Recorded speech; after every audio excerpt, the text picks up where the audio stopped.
first presenter, as I said, is Michael Furtick. He's the co-founder and director of technology for Taking IT, or Taking It Global. Please follow our presenters on Twitter. Please tweet them. Please engage with them on social media. All of the tags are here. And then Catherine McLeod, is the lead of marketing and innovation at Mind Your Mind. And finally, Jessica Valo, who you'll hear from. And now I'm going really fast, everyone. I'm sorry, I'm going really fast because our presenters are so great and I want to give the majority of time to them. So now I'd like to turn it over to Michael to share with us about how they leverage technology at Taking It Global.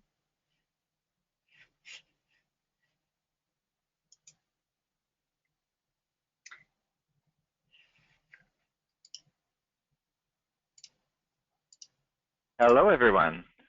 It's great to meet you. I think I'm unmuted now, which is perfect. I'm going to share my slides. Here we go. Well, it's really great to be here, and I'm looking forward to our conversation today, and thrilled to be joining my co-presenters as well. And I'm just planning to share a little bit of the journey that we've been on at Taking It Global for the last 17 years in really exploring this exact topic. You know, how can technology play a role in youth work, and in particular, how do we support youth engagement, youth empowerment, and looking particularly not only working directly with youth, but our programs have really evolved to support educators and education. And I'm actually coming to you live here from San Antonio, Texas, where I'm at the International Society for Technology and Education. There's about 18,000 educators gathered from all over the world, and it's a conference we've been involved in for 14 years, being part of this conversation about, you know, how do we leverage technology for engagement and education in particular. So it was back in 1999 as a high school student, my last year of high school, when a friend and I decided that we wanted to leverage our skills kind of for social good and for impact. And in particular, we saw an opportunity as the Millennium Development Goals were being created by the United Nations to develop an online community issues and then involved in taking action, whether that's local action in their own community, or whether that's maybe starting a nonprofit like ours, or, you know, like World Vision or Free the Children, you know, that kind of action all over the world. And so the vision that we kind of articulated as well is this idea of the internet back then was really young, and it was very challenging launching a charity to fundraise because most people didn't know what the World Wide Web was back in 1999. You know, using computers around the world to get people to collaborate didn't really resonate with a lot of foundations and grant proposals. And so it was actually the Ontario Trillium Foundation who was our first supporter and helped us build this platform. And so really looking at how can we engage young people and connect them in shaping a more peaceful, inclusive, and sustainable world. And so our programs have kind of evolved in 3 different focus areas. The original work around digital youth engagement is still going strong, and we've moved from everything being exclusively kind of designed for computers and web-based, of course, to being mobile-first and mobile-friendly. So, you know, as this next generation is growing up, you know, using mobile devices more than desktops and laptops and things, so creating mobile experiences that drive change and support youth engagement. I'll share a couple examples. The second is global education, and the education system is really facing a bit of a crisis of engagement in North America. I'll share some new data that just came out the other day on that. And finally, for us, the culminating goal of all of this programming, and I'm sure for many of us in this field, is to try to foster an increased commitment to social innovation. You know, how can we get young people and students to see themselves as excited to create the next World Vision or the next Greenpeace as the next YouTube or Facebook? And so how can we foster a culture of social innovation in our communities, in our countries, and beyond? And those 3 program areas are addressing these 3 challenges, but opportunities of hope, understanding, and engagement.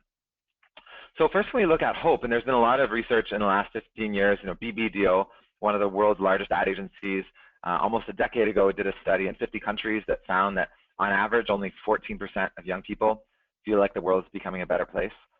And what really fascinated me about that study was that it was actually young people were more optimistic in the developing world. They were, you know, less optimistic. You know, France was only 2%. The US and Canada right around the average of 13 or 14%.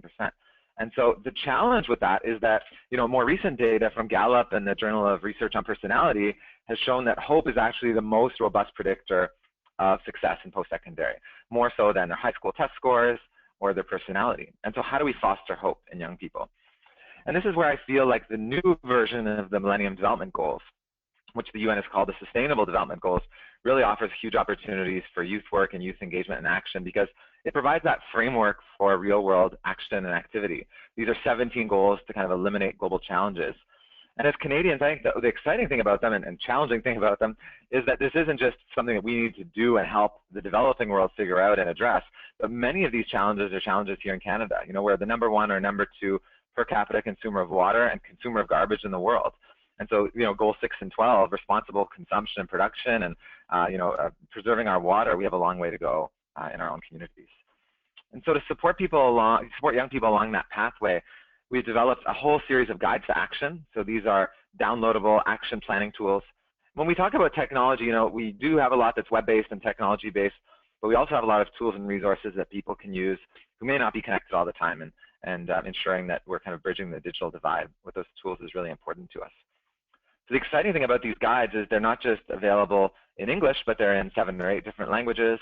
And there's also 7 kind of topical guides. There's a guide to mental health that we created with Dalhousie University, one on HIV/AIDS we created with the University of Toronto, one on volunteering, one on creative expression. And they're all Creative Commons, which means they're free, the copyright is open, and any of your organizations, we welcome to use them, build on them, and remix them into anything you want. And here in Ontario, we've partnered with McGraw-Hill to actually embed this guide and use this guide as a framework for the new grade 9, grade 10 civics textbook, which is quite exciting. Building on the global goals, I think one of the challenges in this space is often there's not enough knowledge sharing about what's actually going on in projects that people have started. So we've partnered with the United Nations Population Fund to launch a program called Youth Movements and a portal around the global goals. And this portal allows youth-led and youth-serving organizations around the world to showcase initiatives that they're creating that link to the Sustainable Development Goals. And on this platform, you can go into the filter, choose one of the Sustainable Development Goals, and any young person can also go and submit and add their project to this map into this database. So trying to support knowledge sharing in the sector as well and really help people realize there is a lot of reason to feel hopeful. There's a lot of action taking place, and we need to better connect many of those actors. And finally, you know, one of my favorite initiatives, because I had this experience myself in middle school, was that often, you know, taking action feels lonely, and you don't, you know, it helps to feel hopeful when you feel like you're behind something that a lot of other people are working on. So we created an environmental action tracking app, which is just a mobile-friendly website where you can actually view dozens of different actions you can take to reduce your impact on the environment. And one of the best examples is, you know, eating vegetarian meals. You can then track those actions on a daily basis. You can compete with your friends in a classroom, and just making this easy and accessible for people to feel like their actions count and they're part of something bigger. And another initiative that we're involved in is called Equip Hubs, being led by Canada World Youth and Youth Challenge International, working across 6 countries in Tanzania, Indonesia, Ghana, Peru, Bolivia, and Senegal, to use digital badging to help young people develop their employability and their entrepreneurship skills. So it's another emerging area that we're exploring, you know, this digital credentials. You know, maybe if someone couldn't go to post-secondary, but they can earn a series of digital badges that showcase their learning and showcase their commitment to an employer. One day that might be just as valuable or even more valuable on a resume. It certainly stands out for me, you know, reviewing candidates for a position, the fact that someone went out and explored these new credentials. So that's hope. The second area we're trying to support is understanding. And I'm sure some of you have heard of this new theme of global competency that is now going to be assessed as part of the international PISA assessment that OECD does of education systems. And when the British Council talked to 500 of the world's largest employers, they found that they said that they rated and valued knowledge and awareness of the wider world more than an applicant's degree or final grades. We've been having a lot of conversations here to see about this. So how do we actually ensure that young people have this intercultural awareness, global understanding? You know, I think that in Canada we kind of pride ourselves on our multiculturalism, but I think there's even more we can do in formal and informal learning contexts to make sure students value and appreciate and can share that culture, even within and across Canada, especially with our Indigenous communities. So one program that we're particularly proud of in that space is called Global Encounters. It's run in partnership with Edmonton Public Schools. And we run video conferences all throughout the school year, almost every week, looking at different issues from human rights to child soldiers to the United Nations Climate Change Conference. And every year we actually have brought students to attend that climate change conference for the last 15 years. So looking beyond the model United Nations, the real United Nations, you know, how can students have a voice? And giving them access using technology to people and places they never would have access to before. So both Terry and I, who lead this program, have had a chance in various years to join Polar Bears International on the tundra. So we're here in the subarctic on one of these buggies with climate scientists and polar bears outside. And we're video conferencing with students in schools around the world, telling them how climate change is real and how it's impacted these communities, because every year the sea ice has taken an extra day to freeze over the last 30 years, which means the bears are hungry and they're in the communities. And so imagine, this a wireless network hooked up to this buggy out on the tundra never would have been possible before. So connecting students to this kind of learning and insight is pretty powerful. And it's not just learning and insight, but it's also influence. Through that process, many students have the opportunity to develop white papers and toolkits to showcase their ideas, and we've been increasingly connecting them to opportunities to share their voice. This is a student from Queen Elizabeth Public School as part of a white paper on climate that was presented to the Premier and ministers of education all around the world and ministers of the environment. We did something recently with Kathleen McKenna. And so giving students a voice through technology, allowing them to collaborate, and the decision makers are eager to listen and to participate. And finally, with engagement, in particular in the education system, this is brand new data from that just was released this month from the Gallup student poll, which they included Canada this year in the Gallup student poll. It surveyed 3,000 schools, and they found that while 74% of students were intellectually engaged in grade 5, only 34% were in grade 12, and that's down from the data that the Canadian Education Association had data that was almost 8 or 9 points higher a few years ago. And so, whatever the number is, whether it's 30 or 40 or even 50, there's still a huge number of students that are not being engaged in the education system, and we believe that technology can contribute to that. Where we've chosen to focus in Canada is a partnership that was actually founded by Cisco called Connected North. And this is really trying to address the much higher disengagement rates, some of the highest dropout rates in the world and high suicide rates in the world based in our remote and northern communities. And this program, Connected North, is currently working in 19 remote schools to deliver on-demand, interactive, virtual learning made possible by Cisco donating their technology and bandwidth providers helping to make the bandwidth possible in some of these communities that were previously quite disconnected, and delivering interactive content, whether that's science experiments from our partners at the Ontario Science Centre, or the Winnipeg Art Gallery, giving students in Nunavut access to the carvings that they have in their facilities, or Indigenous role models and mentors sharing culture with students and connecting these classrooms and students together to really try to not only drive engagement, we've seen huge increases in engagement, but also provide access to content that never would have been possible before. One of our favorite sessions is a surgeon in St. Louis that actually shows, was able to show students a human cadaver and explain some of the impacts of heart disease and lung disease that previously students would have just read about in a textbook. So imagine seeing that live. It's almost magical. And we've been doing research on this with York University, the University of Toronto, this year the Learning Partnership. And what University of Toronto found was that 86% of these students participated during these virtual sessions, and that they were most engaged when they were sharing their culture. So that cultural sharing, I think, is a huge opportunity as well. So just to leave you with a few lessons that we've learned, key ingredients that we found for youth engagement are really following this kind of RAD model: relevance, authenticity, and depth. So ensuring what they're working on provides an opportunity to solve a real-world problem. Complex problem solving is at the top of the list for employers and governments around the world in terms of skills they need young people to have.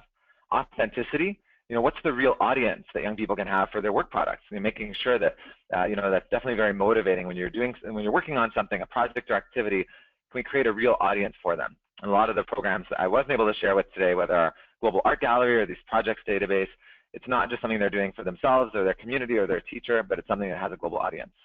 And finally, depth. Obviously, there's huge opportunity for them to extend beyond just the program curriculum or the school day when you connect using technology and they can partner all around the world. We've also produced 2 reports working with about 100 different nonprofits all across Canada and the world. One is looking in particular at online communities and how to leverage technology to maximize impact. So for those of you working in nonprofits, looking at what tools you may be able to use, we produced a whole mapping of different technology tools, and a second sector report on mobile learning, because that's something we're trying to share knowledge on and develop. Both of those toolkits are free and available on our website. So I'll just end with this question, which I think we ask ourselves every day, and I'm sure many of you do too, is that I think we all wonder if young people were actively engaged in all aspects of society and thought of themselves in these different roles as community leaders, problem solvers, role models, mentors, and key stakeholders. How would the world change? Let's find out. Thanks so much for having me. Thank you so much, Michael. That was amazing. And now we're going to pass it over to Catherine McLeod. Awesome. Hi, guys. Thank you so much for the introduction, Rebecca. And Michael, your presentation was really awesome. I love the commit to act. I think it's awesome that you've gamified youth making change in their own lives. That's really, really cool, and I look forward to looking into that. So since our website's first beta launch in 2005, people have always been drawn to Mind Your Mind, as there's an ongoing need for better mental health care for young people. If you don't know much about Mind Your Mind, know that we closely work with youth to create positive change for individuals struggling with their mental health, and we insert ourselves into communities mobilizing around the issues for impacting systems change. Mind Your Mind exists in a space where mental health, wellness, engagement, and technology meet. We work with young people aged 14 to 29 to co-create interactive tools and innovative resources to build capacity and resilience. We do this in a number of ways, but a lot of people argue that the number one way that we do this that differs us is our co-creation with the youth that we work with. We do this through our design studio model and design studio models in which we work with young people directly with facilitators and content experts and designers to brainstorm, design, iterate, and develop our projects and our tools that we create. Our goals are to promote wellness, reduce stigma around mental health, and increase access to community supports, both professional and peer-based. So again, Mind Your Mind, we're an award-winning nonprofit. We engage youth in whichever way makes sense for them, because if we're not engaging youth in ways that make sense for them, then why are we doing it? They're involved in everything we do, every step of the way. We explore and co-create and prototype. Everything that we do, including our website design, blogging, stories, are all created with youth in mind and for youth. We work alongside the young people that are every actor in the system to make meaningful change in their lives. So what I'm going to present to you today is a little bit different. I'm going to actually use a case study for what we did with an app that we created and sort of how we got to where we went with the app in order to best explain why it's really important to have youth engaged when you create technology and why it's important to engage youth through technology as well. So we were involved in what was called the London Services Collaborative, which was a broader thing that was used in Ontario to create change within the system. We were brought in through the Centre for Addictions and Mental Health. They knew that there was a gap that was existing between mental health and addictions needs and support, and as they transitioned between the emergency rooms and different agencies across the sector.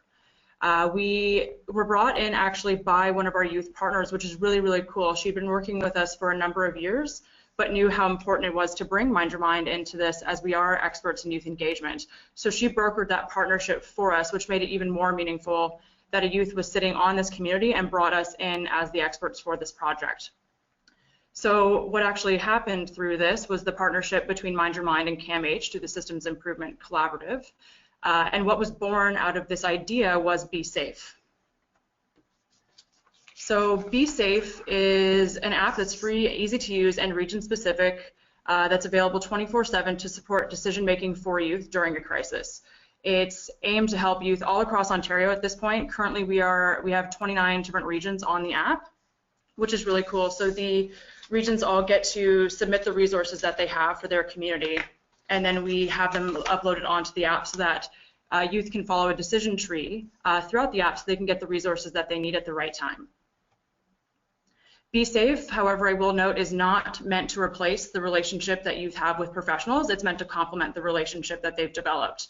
As the app, it includes a personal safety plan, including reminders for unique coping strategies and a crisis plan with personal and medical information, a decision-making tool offering suggestions for local resources that may be appropriate with the crisis that they're experiencing at the time, a list of local resources including hours of operation, ages served, and contact details, a personalized Get Help script that allows them to be able to call and or visit the ER with the appropriate language to use when they are there in case they're worried about how to talk to the professionals that are there. It's information about how to actually reach out safely, including how to wait and what to expect when you get into the ER. And we are now available in 3 different languages, which is English, French, and Arabic. So what's actually the most exciting part of the app is how it was created. Again, like I said, at Mind Your Mind, youth are involved in every tool that we create. And I'm going to actually show a short video here in a second, which highlights the process that Mind Your Mind uses when we involve youth. And it's a really cute example and a really fun creation that 2 of our youth partners helped to create. So I'm going to play that now for you. Youth involvement is at the core of how, what, and why we do what we do at Mind Your Mind. So we got together to look at our process and found it resembled a smoothie. You can make your own in 4 easy steps.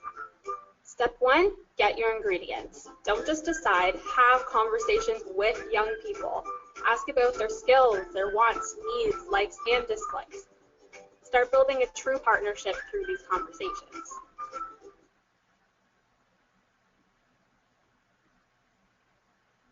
Step 2, mix it together. Share your values and communicate in an ethical, authentic, and collaborative way. Build on ideas and skills to encourage everyone to participate in a way they're comfortable. Step 3, look at the intensity of involvement. Youth should decide how often they want to be involved, and even if that decision changes, their involvement isn't any less valuable. Make it known that youth can hit pause or opt out at any time. Good goodbyes are just as important as welcoming hellos. Step 4, adjust and repeat. Throughout the process, stop, think, and reflect. Did everyone, including professionals, benefit and grow? Look at what went well and what didn't. Learn from your mistakes. The process is just as important as the product. At the end of the day, youth involvement should leave everyone feeling nourished, hopeful, and mentally well, and that's something we can all feel good about. Awesome. So what you're looking at next here is the actual total youth involvement model that our youth created. One of the most important key ingredients that we've discovered through our model of youth involvement is allowing youth to engage themselves in the way that most makes sense for them. So it's really important to allow them to pick the intensity of their involvement. If it's once, that's okay. They're allowed to check in and out as many times as they need to, but we will always have an open door to welcome them back anytime they want to re-involve themselves. So that's really important, and also picking the roles and the intensity in which they want to be involved. So that's all really important so that they feel comfortable and that we've created a safe, brave space for them to come and be involved within our program. So again, how was this designed? We actually used our design studio model, in which we brought youth in with lived experience to generate the solutions to be able to create this app. When we started with the London Services Collaborative, we knew that the problem was that there were high emergency department visits from youth, but we didn't know how we were going to bridge that knowledge to action gap. So it was actually through this design studio which the youth indicated that they needed it to be something they could reach in their pocket anytime to be able to gain the resources that they needed to look for at the time in which they needed them and at the time that made sense for them to reach them. The other important thing that they indicated was that it needed to also be in support of with a professional, like I indicated earlier. So what's really cool is that there was the 9 youth ages 17 to 28 who were part of this partnership. They all had experience using the hospital and other community resources to manage their health, so they were the best ones to let us know what the gaps and what the problems with that system were, and helping us help them navigate through the system. So these are just a couple of pictures of the youth that were in our old office space helping us do it, which is really cool. You can see up at the top that they were heavily into using art to be able to create this. We often use an art-based approach as it allows many people to express their creativity. So one question that we do get asked often is, why does this piece of technology and app also come with a paper companion that youth can use? The important part of having the paper companion is that not all youth, including Northern youth, have access to a phone 24/7. The paper acts as backup in case they lose data on their phone or in case their phone dies, also in case that they just don't happen to have a phone plan at the time. And it's actually really crucial to understand that technology is not a replacement for human reaction, and when you couple technology with human interaction, you can create a really valuable experience for everybody involved. So besafeapp.ca is actually our website for this app, where you can see how many regions are signed on at the time, so that you know if this area that you happen to be in at the time will have the resources that you need to be able to find. You can download it through the App Store as well as on Android, and you can visit the website anytime to find out any new updates. So a lot of people ask us, with technology and with an app, how do you continue to keep the app relevant, and how do you continue to keep the program relevant? So we continue to use our design studio model along the way with this specific app, which allows us to leverage the youth innovation and how they do things to help us better improve what we're doing to be able to connect with them. So we have actually used technology to connect with these youth, as they are from all over Ontario. We use Google Hangouts to continue to do our design studio, which traditionally for us actually happens in the office. But what's really cool about this group of people is that we were able to use our the Google Hangouts to be able to connect with them, which is really, really cool.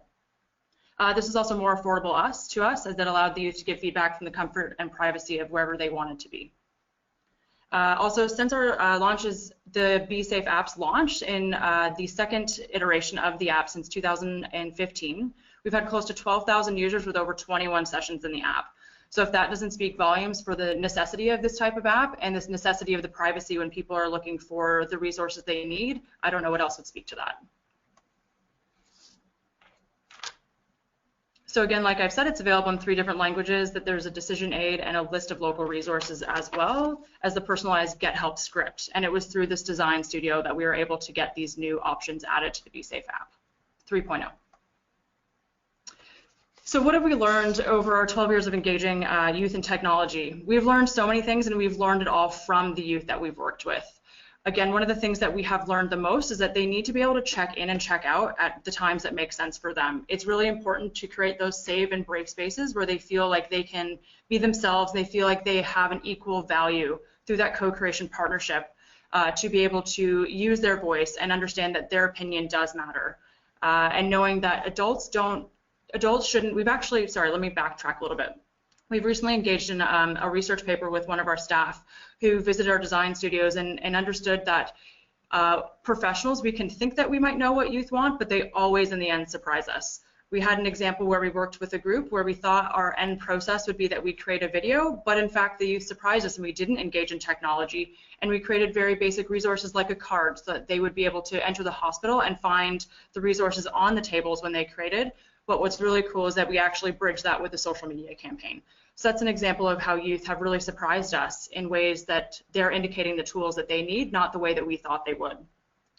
And again, technology is not a replacement for human contact, and in order to truly and safely involve youth, it's important that we have both working in tandem. So I also just wanted to show you here a bunch of our other resources and interactives that we built over a number of years. My toolkit in the top left corner here is an online e-learning curriculum that youth and teachers can access to help explain really interesting and sometimes hard to talk about topics. And it goes through and it's very straightforward and they're very interactive, which is really great. The top one, Bringing Home the Bacon, was in partnership with Family Services Thames Valley and Libro Financial Group, where we actually created an app to help youth and others have a better understanding with financial literacy, as that obviously is a huge impact to mental health. If you understand financial literacy, you oftentimes are better off. Monstrosity is a really cute stress relieving game that you can go on, and it's helpful during stressful times to be able to have an outlet. And then there's a couple of other tools here, Reach Out being one of our #1 flagship programs that we had. So again, this is how Mind Your Mind, it's one example in a case study of how Mind Your Mind has bridged the knowledge to action gap and how we've used technology to do that. So I look forward to hearing the other presenters, and thanks so much. Thanks so much, Catherine. Now we're going to pass it over to Jess.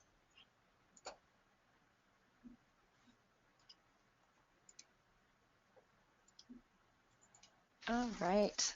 It has been lovely listening to the other 2 presenters so far, so thank you for having me today.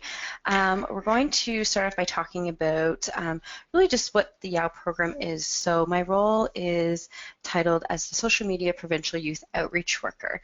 And if you're not familiar with the program, it's in its actual 10 years since it began. So that's kind of exciting for us and everyone sort of past and present. But essentially it's a comprehensive multi-agency outreach initiative, and it really focuses on youth 12 to 21 and their families.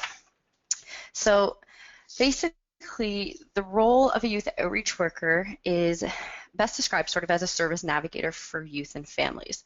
And their role is to connect young people to community services. So whether it be medical, mental health, employment, and so on and so forth. But it also goes a little bit of a step further. So we do additional stuff too. So it's not just about referrals and service navigation. Sometimes it's a little bit more about hand-holding and supporting young people to get to appointments, to, meeting them where they're at.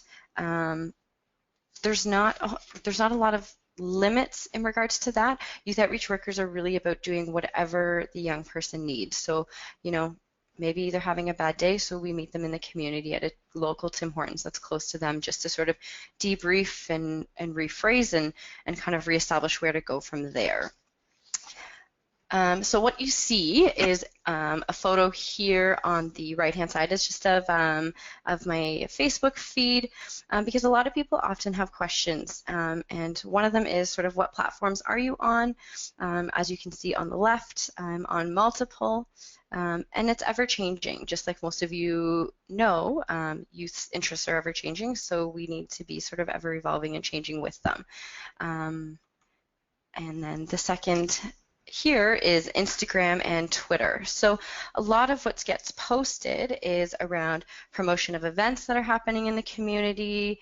If you notice on the Instagram page, there's a medical walk-in clinic information for a local clinic in the Scarborough area. It's, you know, motivational quotes. It's a little bit of everything all the time, and it's ever changing, and it's changing based on sort of what themes are happening in the community and what we're noticing as youth outreach workers. One thing I just want you to notice at the top of each of these pages, though, is the bios. So it's a brief description of sort of what the services are offered and sort of how you can reach me. Okay, so people often ask, what does social media youth outreach really look like? For community YOWs, it's about being in the community, being present where they are. But being a social media YOW, it's a little bit different.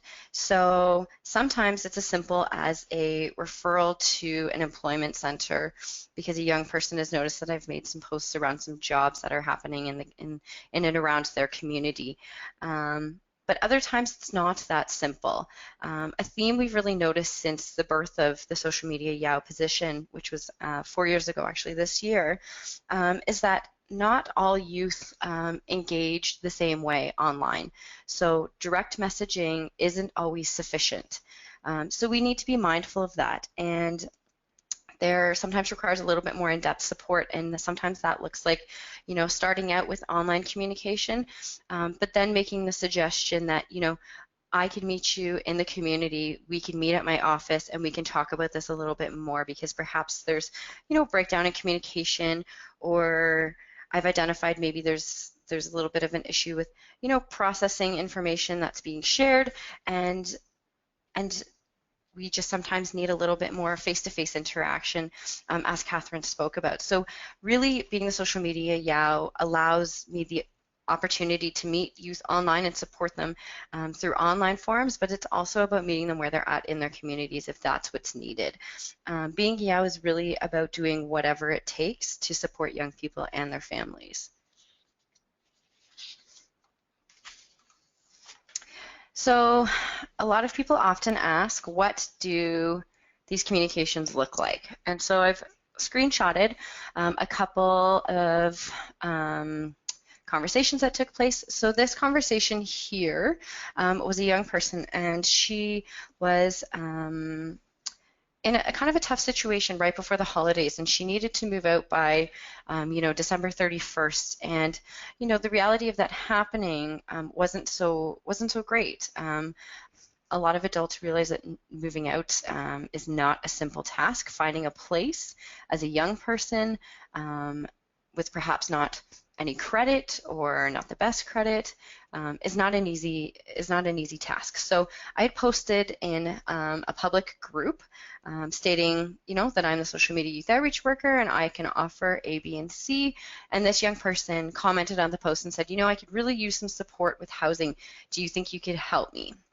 And so I moved the conversation to a private message after I asked her to add me, and we kind of chatted about what was really needed, what needed to happen.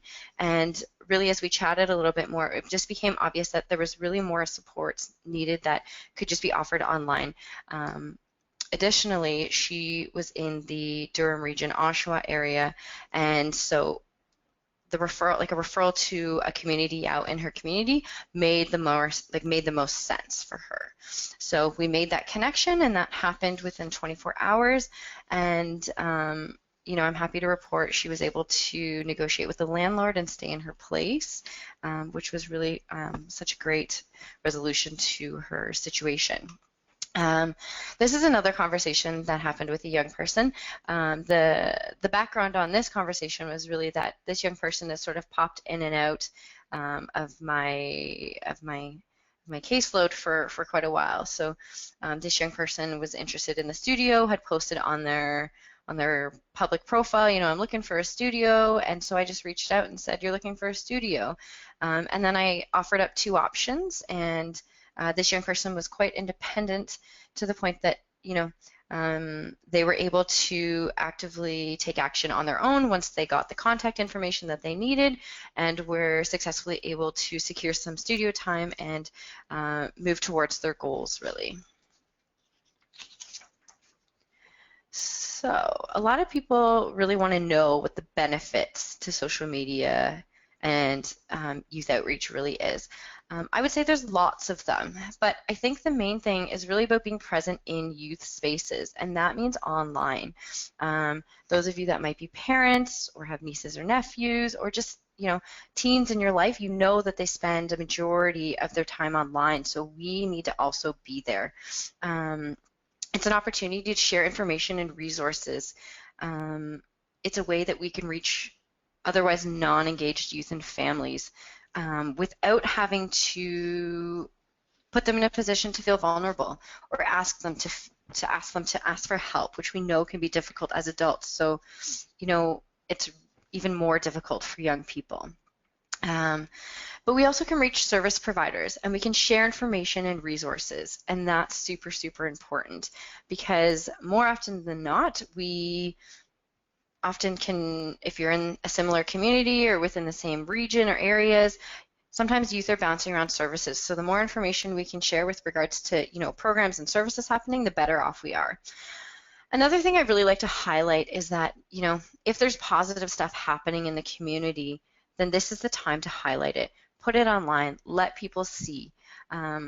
So many young people that I work with have such a hard time watching the news because there's so much negativity that surrounds young people with violence and whatnot. So when we have the opportunity to highlight projects and young people, then we need to take it. The other really kind of neat opportunity is that my role is super flexible with regards to hours. So I don't need to work a 9 to 5. I have the ability to, work a 10 to 6, 11 to 7, and it's all based on what's sort of happening in the community or what the young person's needs are. So it's really about designing a schedule that still works within the required amount of hours, but really fits within the youth's within their schedule, because really, again, this role is about what is best for the young people. So if being online to have a chat with the young person at 7:30 is what needs to happen, then we'll schedule that time to do that. And I don't start my morning first thing in the morning because I know I'm working later at night. So it just opens up the opportunity for more services and reduces so many barriers for young people. So boundaries with social media and youth work. I've just highlighted a few here, but really it's about disclaimers, and we need to be able to identify from the very first conversation sort of what is and isn't expected, and so some things like to highlight: this isn't a crisis line, I'm not available 24/7, confidentiality, and that sort of thing is super, super important. And if things are needed, such as crisis lines and stuff like that, then what I would do is provide that information to them. So it's about providing it in the moment when this initial conversation happens, if we know that there's a need for it, so that they can hang on to it for a later time or whenever it might be needed. But it's also about introducing yourself. Like being a youth outreach worker and being social media specific, it's about being professional, but also having a bit of a personality, just like you would if you were meeting somebody face to face. And it's about informing them of your organization, your contact info, how they can reach you, and so on and so forth. I really like to highlight the importance of not adding young people to your personal profiles, and really having business-specific sites. We like to encourage staff to, turn off at the end of your day and shut down. So social media is no different, right? What you're doing on the weekend with your family or your friends perhaps doesn't need to be shared on your work sites. But it's also discretionary. If you went on a really cool trip and people knew you were going to be away, that might be a different thing. Maybe you wanted to share a photo from where you went. But that goes back to like your online sort of personality. And then again, it's just ensuring you're following sort of best practices of social media use and youth engagement as supported by your organizations. So I'm going to do a bit of just a small case study here. So at East Metro, we have some programs that focus on youth who have been trafficked. And so what we have noticed is that it's really important to connect these young people with additional supports and services in other areas. So in the case of this case study, there was a female, she was 18, and she had a history of being trafficked by multiple pimps. The youth had identified goals as employment, secure, steady financial income, and return to school. History of trauma as a result of being trafficked, and was referred to myself by her counselor. So right off the bat, when she was referred to me, she was already receiving sort of the mental health supports that she needed to deal with some of the trauma that was happening. So that was really positive. But we also know when it comes to young people who are being trafficked, it's really a matter of providing them all sort of the basic necessities so that they can exit the game in a safe and sort of effective way. So for this young person, employment was so important because, she needed an income. If she was going to exit and do something different with her life and be in a more safe situation, then she needed to be able to support herself. So it's very specific to each individual. This case specifically, though, she really just wanted some additional stuff going on for herself. So it was about identifying what the goals were, taking the necessary steps, and showing her that she was capable of making some changes for herself if and when she was ready, and making sure that there were some safety plans in place.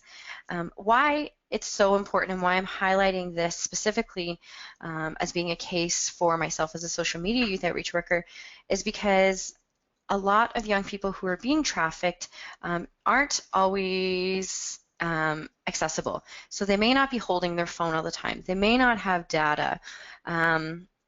They may have their pimp overseeing text messages and phone calls that come in.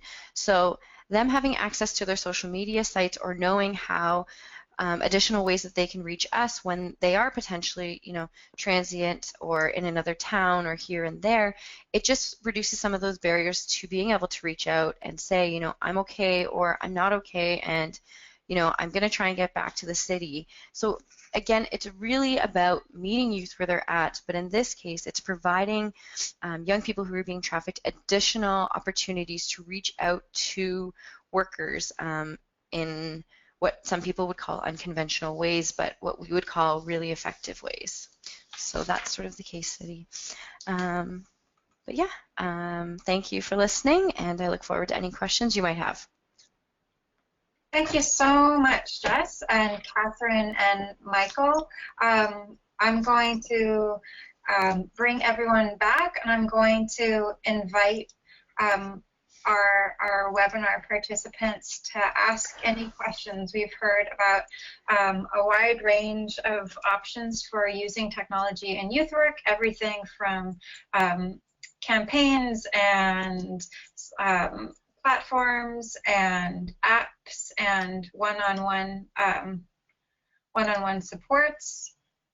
And so I open the last couple of minutes now to you guys if you have any questions, any general questions or any specific questions for any of the presenters in particular. I have one question to start off with, which is around accessibility. And some of you touched on it in different ways.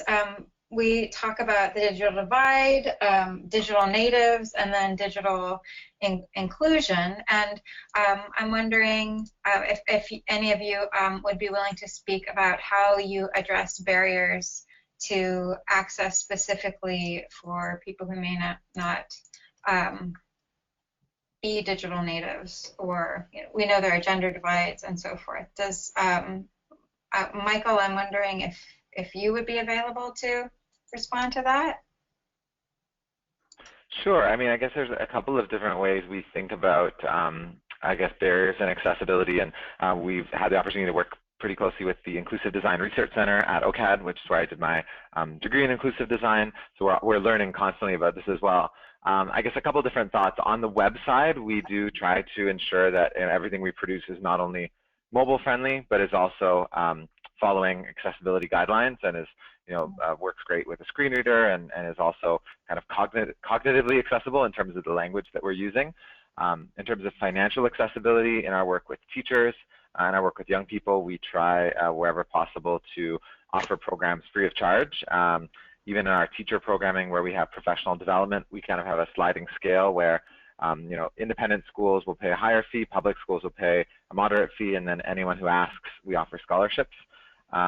And then in terms of technology accessibility, obviously for us, I think that's at the heart of our intention with the Connected North program, is to really close that divide. There's a lot of data around the fact that 99% of Canadian students have access to a computer outside of school, but that 1% is mostly in these remote communities, and I think that's why I'm excited about our effort to try to close that gap and ensure that there's the digital divide doesn't just exist in the developing world, but also here in Canada, and that's why I'm excited about Connected North, is helping to address that. Thanks. Would either Catherine or Jess like to add to that? If not, that's fine. Oh, I don't hear you. Catherine. Are you able to hear me now? Yes. I didn't actually hear the question. I had a breakup in the reception. Okay, the question was around mitigating barriers to access. So is it possible to, you talked about using paper and online, Mm-hmm. but I'm wondering if there are any other accessibility dimensions that you think about when designing apps or thinking about how to support youth in addressing mental health. Sure. I mean, I think that the paper-based resource with BeSafe is a great example of that. However, I would say another great example is in the way that we design our website. We also do mobile-first design, which is great because it gives youth the ability to access it, which in the way that it makes the most sense for them, which we all know that most youth carry around their smartphone, and that's the way that they do use technology. However, we connect with youth to tell us where's the best place, for example, to put the crisis button on our website. So through listening to them, we make that accessible in different types of ways so that they can easily find it on multiple locations on our website, so that they are able to find the information that they need when they need it. So I think that that's a way that we've made the ability to find the right information as accessible as possible. Thanks. I have a follow-up question for you in particular, Catherine, that's asking how you could get, one person's asking, how can we get our region's resources to be on the BeSafe app if they're not there? That's an awesome question. It would be to connect with me first, and then we could talk about where we would go from there. So BeSafe is a paid app for those who have the resources on it, but it is free to youth to use and or anybody to use the resource. So please connect with me with my email. It's Catherine, KATHRYN @mindyourmind.ca, and I'm happy to connect and chat about looking at what we can do to get you set up with the app. Great. I have, thank you. I have a question specifically for Jess, and it's around the process of engaging youth online. So I know you reach out and then they respond, but what if you don't hear from them for a while? Do you continue to reach out, or do you just allow the youth to respond when they're ready? I think it's really situational. I think it's a great question. I think that sometimes I will do just general outreach, and that looks like multiple things, like in groups and whatnot. But in terms of that specifically, if I'm engaged with a young person and we are, working towards goals, so perhaps they were supposed to go to a meeting with their doctor, perhaps, and they've said, I'm going to go on my own. And I'm like, okay, that's no problem. Can I offer you TTC tokens, whatever? And I don't hear from them after that. Then I am going to follow up. So I'm going to follow up in a day's time and say, how did the appointment go? Was there any updates? Is there anything I can do to support you moving forward? Like, what are the next steps that you're thinking we need to take? If I don't get a response, I will give them a few days and I will follow up again. And I'll probably do it a couple of times. I'm not necessarily just going to let them drop off, especially if we're engaged in multiple levels of working towards whatever their goal is. But it's also with the understanding that, some of our youth are very transient and, they do drop off. And so it's really just about reassuring them in the messages, it's okay if you don't want to talk right now. When you're ready, I'm still here, and, you reach back out. You know how to get in contact with me, but I may reach out again in X amount of days. So yeah, that's kind of the process. That seems important from I'm thinking of my experience when cell phone plans run out. Making a plan to meet someone in a different way because you can't text them. So if you can build the relationship, then you can build those other pathways to connecting and maintaining that support. There's a question about creation, about media creation, and someone is saying that they're working on creating they're creating online tools for youth, and it's been suggested that they create podcasts for youth. So they're just exploring this, and they're wondering if any of you have any experience creating podcasts. Michael, do you have any experience creating podcasts with youth? It's not something we've done too much before. We did at one point, I think, have a short series of podcasts, but we didn't see as much activity with podcasts back then. This is maybe 5 or 6 years ago, as just blogging and kind of just the text and video has exploded as a format. I think YouTube is now like the #1 destination for young people in terms of media, in terms of hours viewed, even ahead of something like Netflix. So I would encourage you to look at, if it's just a podcast, could you do a vlog, video-based thing, because that might offer you a greater audience.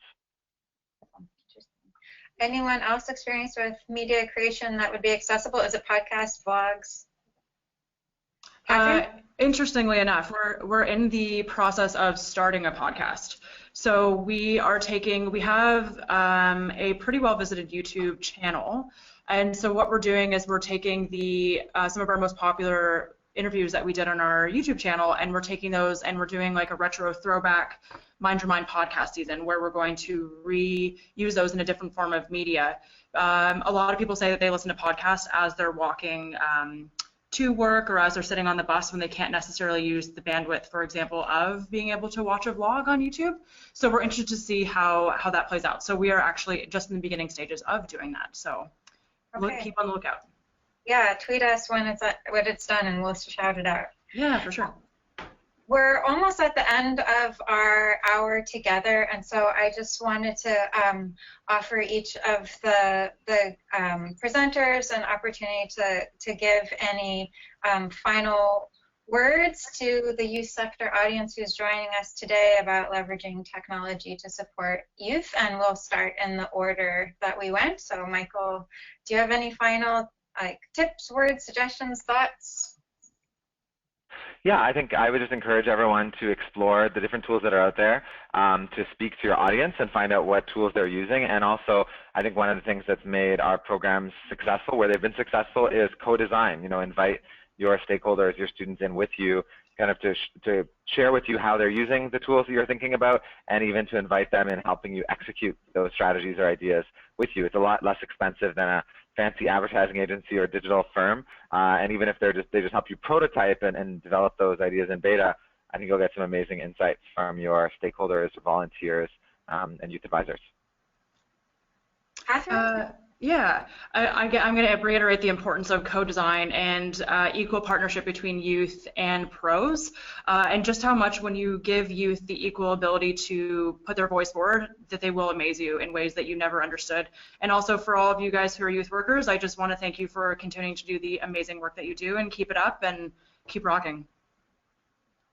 Thanks, Jess. I echo what our other two presenters have said, but I think it's really just about being open-minded to engaging with young people on social media and using it as a positive platform to provide additional resources and supports to them. And I wish you all the best with all of it, and enjoy it because it is a lot of fun. Yeah, so thank you. So thank you, everyone. Thanks so much for joining us. Today, you'll be able to check out the recording online on the Exchange.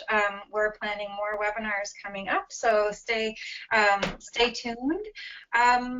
And yeah, see you next time. And thanks again to our presenters for sharing all your insights and ideas. I encourage all of our participants to go to their websites and check out the amazing resources that they're creating, and you'll be totally inspired by the different ways that we can leverage technology to support youth and improve outcomes, not just for youth, but for the planet as well. So thank you, everyone, and we'll see you next time.